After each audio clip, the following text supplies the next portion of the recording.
Now at 5:30 on Newswatch.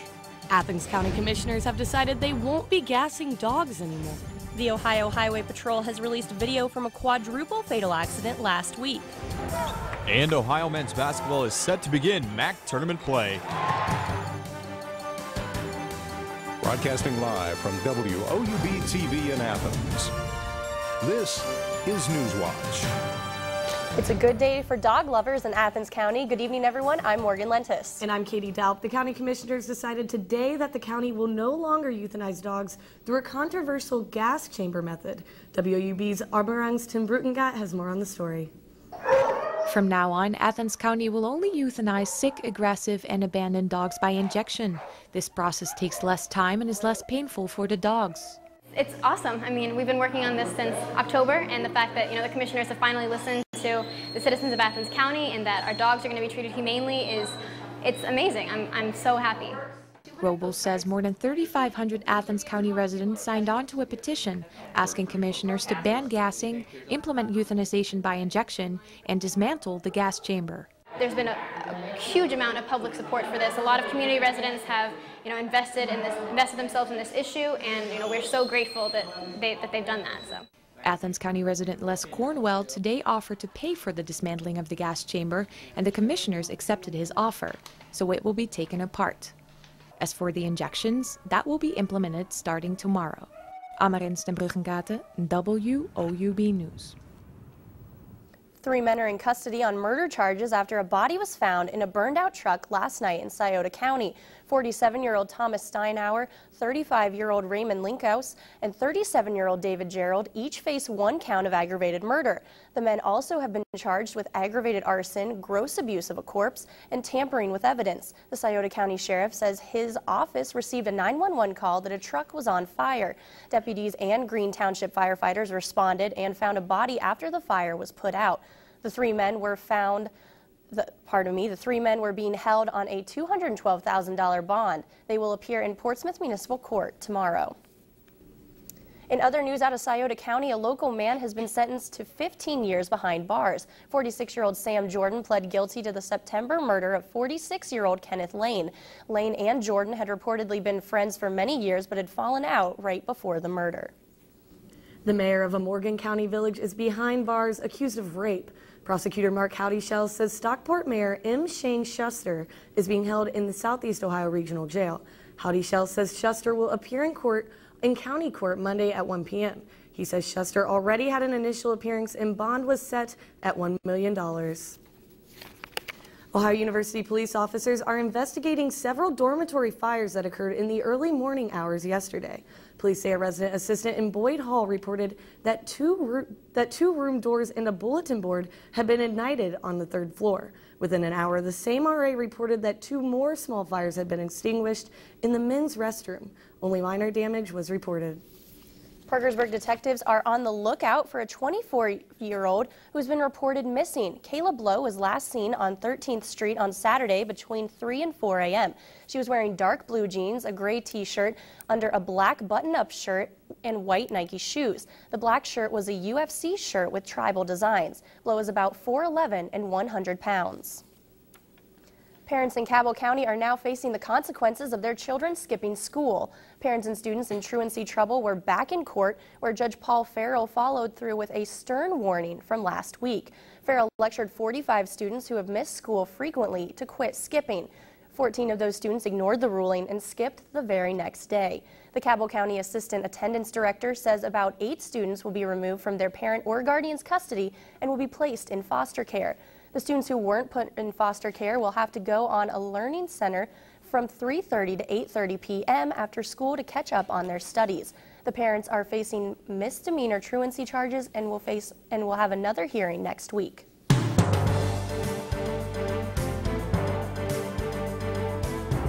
From the Newswatch Weather Center, I'm Trevor Cole, and I think the only word to describe today was an absolute washout. I mean, we hit 59 degrees, which is, about 8 or 9 degrees above average. We're just down below that right now, 57. Note those winds are still out of the south-southwest at 10 miles per hour. That's a sign that the cold front has not moved through yet, and that's why we still got some showers around the area. Elsewhere across the region, though, we got 57 in Athens, we got 57 in Lancaster, middle to upper 50s pretty much across the board. The warmer spots down across the river with 58 degrees, the common number down there. And then for the overnight conditions, we're looking at 50 still by 9 p.m. Then look at that front comes through. The showers end, but the temps really start to drop off. 44 by midnight and then 38 by 3 a.m. So, it's a little disappointing, though, because that day yesterday, everybody's, creeped out of, their winter hiding spot. Everybody was tossing the Frisbee and stuff, and then we got cold air back in the picture. It's not fair, Absolutely. I got to say, it was really nice weather yesterday, and the day was kind of a buzzkill. Like you said, it was still warm, but, the rain definitely a bummer. Didn't feel good out there with all that. I'm just glad it's warming up. All right. Yeah. Thanks, Trevor. Yep.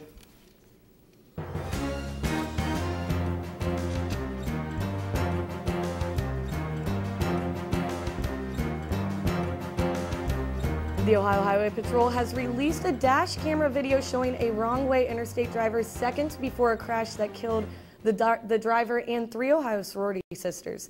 The crash last week also left 2 other students from Bowling Green State University in critical condition from the Friday accident on Interstate 75. This video shows a trooper shifting lanes to avoid the car 1 minute after pulling into northbound traffic to find it. The crash happened about 10 seconds later, just after the trooper turns around. 5 sorority sisters were in the car. Ohio regulators have approved a power company's request to increase a fee it charges competing suppliers using its infrastructure to deliver electricity. The charge for American Electric Power is effective through May. Suppliers will pay AEP $110 per megawatt day for some customers and about $250 per megawatt day for others. If suppliers pass the increase to customers, the change would mean an overall bill increase of about 5%. AEP had warned it might face financial crisis without the increase. And electric utilities and energy efficiency programs will be discussed at a public forum next week in Huntington. The forum will take place March 14th at the county library. Among the topics to be discussed are company rate increases, state regulation, and energy efficiency programs. An Ohio lawmaker plans to introduce a proposal to ban new ownership of exotic animals in the state. State Senator Troy Balderson says the measure will also prohibit people from acquiring additional dangerous wildlife. Zoos, circuses, sanctuaries, and research facilities would be exempt. Owners of lions, tigers, and other large animals would be banned in 2014 from keeping the creatures unless they meet strict care standards. A hearing on the bill is planned for Tuesday. And voters approved 74% of school issues on Ohio's ballots on Tuesday, helping some districts avoid cuts in programs and services. An analysis by the Ohio School Boards Association finds that 81 of 110 school issues passed.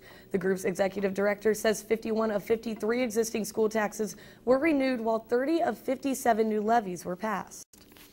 The Highway Patrol is usually thought of as the regulators of the speed limit on highways. When we come back, we'll be joined by an officer of the patrol who's going to tell us about their anti-drug effort.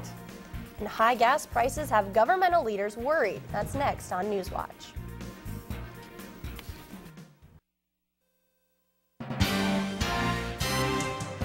Gas prices have now dropped 3 days in a row after weeks of gains. The average price of a gallon of regular dropped to $3.76. Despite the dip, prices are still high. Greg Black looks at what the government is doing to try to bring down gas prices. Prices rose steadily for 27 days straight before dipping a bit this week. Wednesday, Republican presidential candidate Newt Gingrich campaigned on the issue in Alabama. The only way that you fix the price of this is by dramatically expanding supply. President Obama also says prices are too high. I want gas prices lower because they hurt families. And it's not good for the overall economy, because when gas prices go up, consumer spending oftentimes pulls back. Democratic Congressman Henry Waxman says expanding offshore drilling is not the answer. Now the Republican mantra is that we need to drill, baby, drill. This slogan may sound good, but it's based on a complete fiction. We're drilling more, but prices are still going up. President Obama says domestic oil and gas production is the highest it's been in 9 years. He also announced a clean energy plan this week in North Carolina. To cities and towns all across the country, what we're going to say is, if you make a commitment to buy more advanced vehicles for your community, whether they run on electricity or biofuels or natural gas. We'll help you cut through the red tape and build fueling stations nearby. I'm Greg Black reporting. To put current prices in perspective a little, the average price for a gallon of regular a year ago was about $3.50, and prices are up nearly 15% so far for 2012. The highest ever average price in the U.S. was $4.11. Toyota is recalling about 680,000 vehicles in the U.S. One recall involves a steering wheel problem that could result in faulty airbags in Toyota Tacoma pickups from 2005 to 2009. The second recall involves faulty brake lights on 2009 model year Camry sedans and 2009 to 2011 Venza crossover SUVs. Toyota says there have been no injuries related to the problems. And food stamps are supposed to help those in desperate need of food, but in recent years, studies have found that some businesses are defrauding the government. For example, some are using their food stamps to buy disallowed products like alcohol, then letting the cooperating store keep the extra money. That's why the U.S. House is looking into a bill that would fix this problem. According to the Center on Budget Policies and Priorities, this proposal will force up to 8 million men, women, and children to be cut from the program, or will severely reduce the amount of food they can buy. Where are these children supposed to go if they are hungry? I believe there is a compassion deficit here in Washington. The bill is currently being debated on the House floor.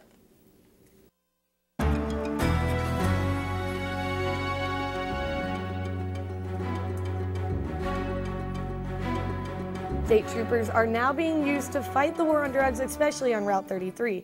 We're joined by Ohio State Highway Patrol Athens Post Commander Lieutenant George Harlow. Thanks for being here with us this evening. Thank you for having me. It's a pleasure to be here today.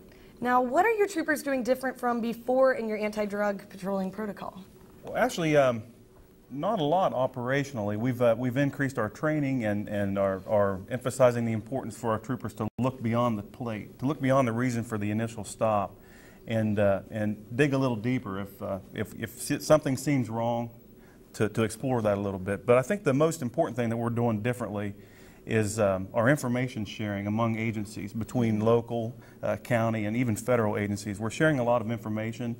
We've developed a criminal intelligence unit that takes bits and pieces of information from all over the state, and they put that together to form a bigger picture for our troopers, deputies, and police officers alike, and it's really paying off a lot. Now, when did this start and why the new approach? Well, actually, it's been going on for about a year now. We decided about a year ago, our leadership decided to elevate the removal of the criminal element from our highways on an equal plane with traffic safety.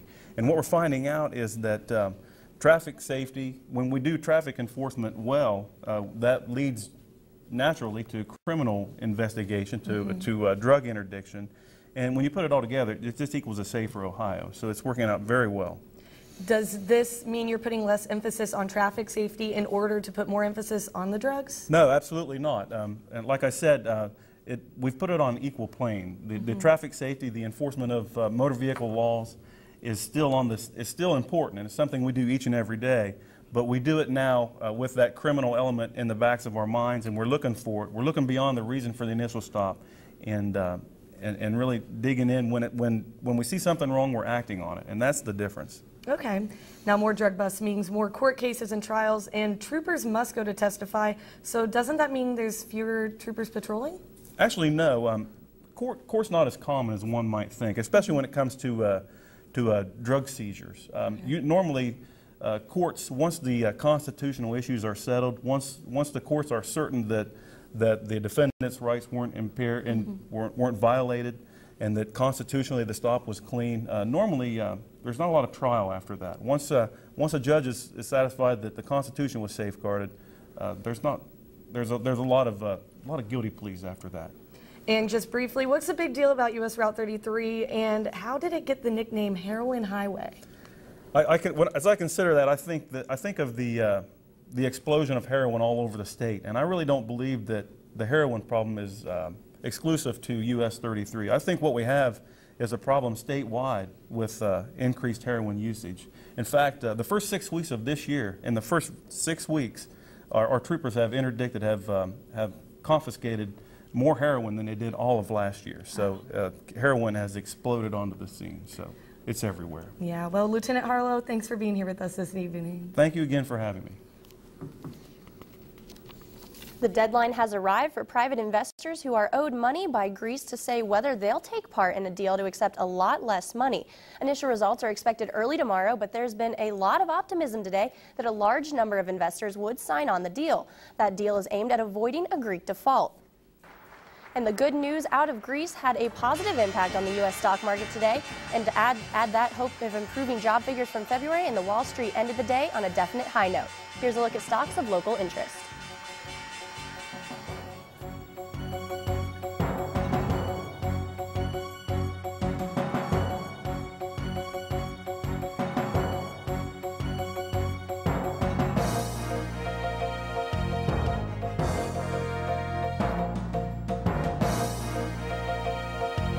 Well, the rain is sliding its way on out of the area, and we've got a cool Friday on tap, but boy, do we have a big warm-up on tap later this and next week. Find out when exactly after the break. Stay tuned.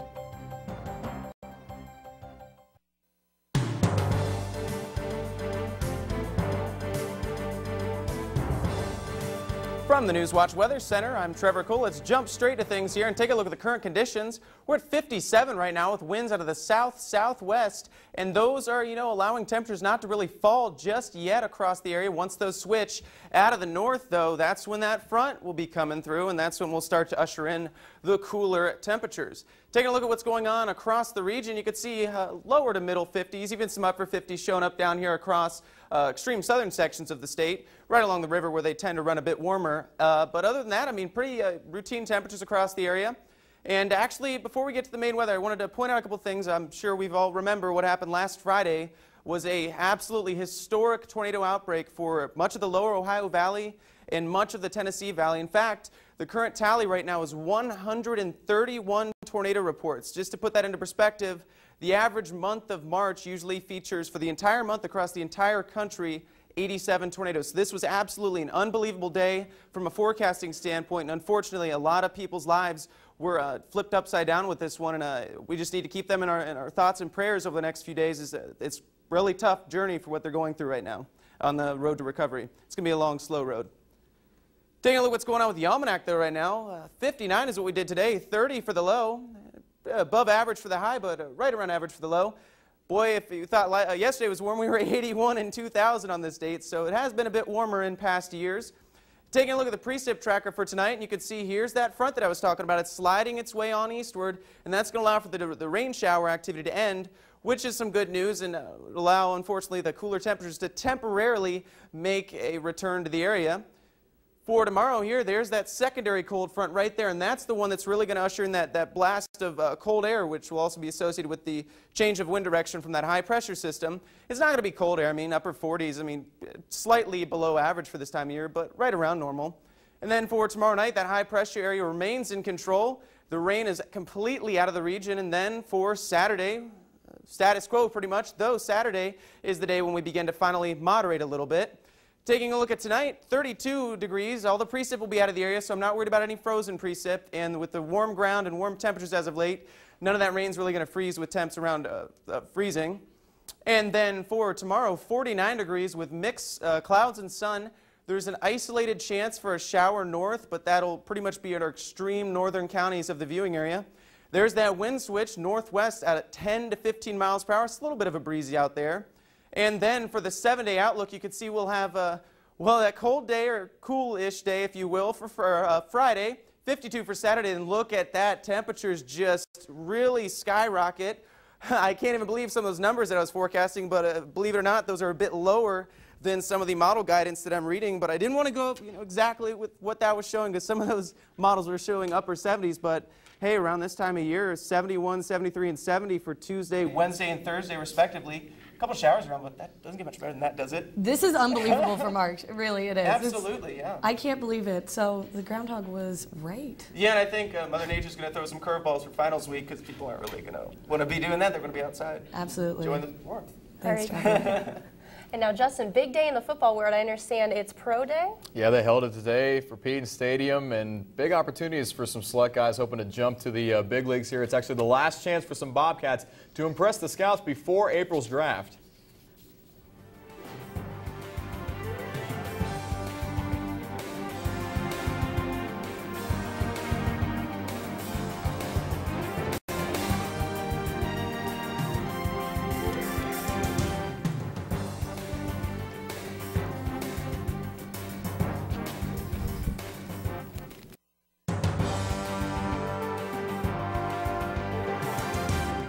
Not every test has been perfect for Ohio men's basketball, but the ones that mattered most, well, the Bobcats passed them with flying colors. Despite plenty of frustrating moments through the season, Ohio's done everything needed to grab a top 4 seed in the MAC tournament. Now they get set for their quarterfinal showdown with Toledo tonight at 9:30.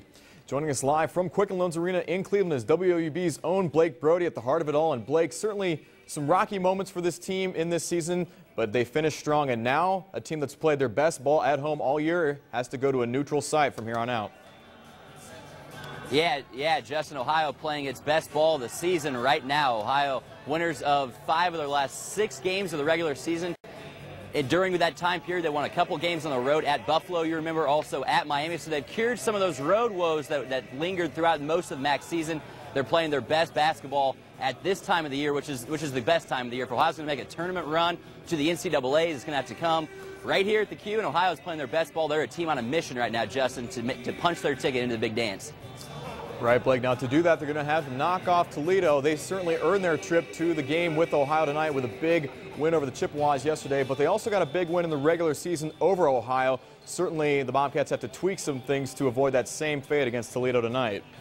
Yeah, Justin, as hot as Ohio's been recently, so is Toledo. Toledo, remember back against Ohio, the first matchup, February 8th, Toledo was a 10-13 team, just 2-7 in the MAC.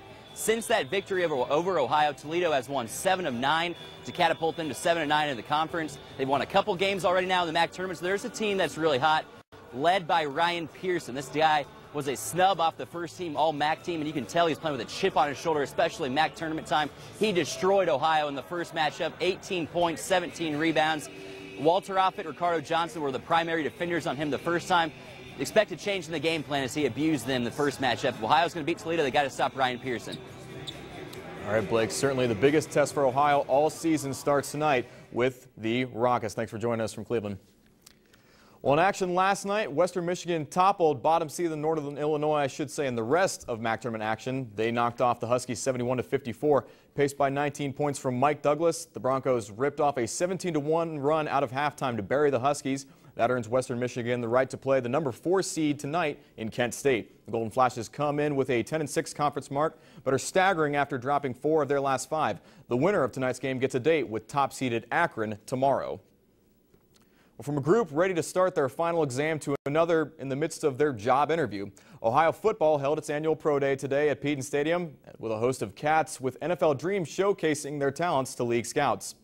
Wide receiver Levon Brazil, believed to be the most likely Bobcat to land with an NFL club, took part of the broad jump with teammates Phil Bates and Riley Dunlap. Brazil also caught passes from Marietta quarterback Andrew Keller in a display of his route running. Noah Keller and Joe Flading posted impressive marks in the 225-pound press, with Flading pulling off 18 reps. After graduating last year, former Bobcat Donovan Fletcher also came back to participate, along with current Cats Dante Harden, AJ Strum, and Jerry Gross. The NFL draft is set for April 26th. And one of Ohio's biggest conference rivals has played its last league game against the Bobcats. Just as the MAC was ready to begin the fall as the only conference with 14 teams, Temple announced it has finally reached a deal to leave the MAC. The Owls are now free to join the Big East Conference for the upcoming football season. This means Temple will be replaced by another conference school on Ohio's schedule for the upcoming year, keeping the Bobcats at 8 conference games. This also effectively keeps the MAC East division at 7 teams, with Bowling Green coming back to the East and UMass replacing the Owls. Temple was a Big East member from 1991 to 2004 before joining the MAC football scene in 2007. And just as was the case last season, the last Tri-Valley Conference team left in boys tournament action is the South Gallia Rebels. After taking their sectional title, the Rebels battle Portsmouth Notre Dame tonight at the Convocation Center. South Gallia carries their 12-9 record into Athens after beating St. Joseph Central 60-52. The Titans of Notre Dame are 19-2 with the top seed in the D4 Athens District 2. Plenty of action going on all around tonight, but obviously big things going on in Cleveland is #1 with men's basketball. Absolutely. All right. Thanks, Justin. And stay tuned tonight on WOUB. Here's a look at what's coming up next on your public television station.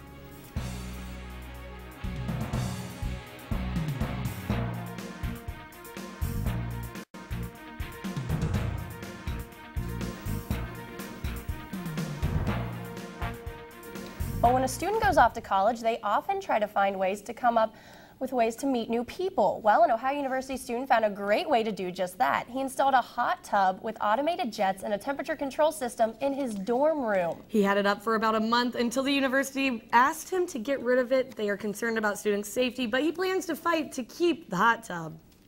Any use for a hot tub tonight, Trevor? Maybe tonight, but when you see that 7-day, there will be no need for it at all. Tonight, though, 32, so probably a good night for that. Then tomorrow, we'll get to 49 degrees with mixed clouds and sun, and then that 7-day forecast. I've been so excited about this. The whole show, 65 for Monday with, a couple showers and thunderstorms around, 71 for Tuesday, 73 for Wednesday, and 70 for Thursday. That's well above average, but I think we can all really look forward to that, though, right? It's looking good. All right, thanks, Trevor.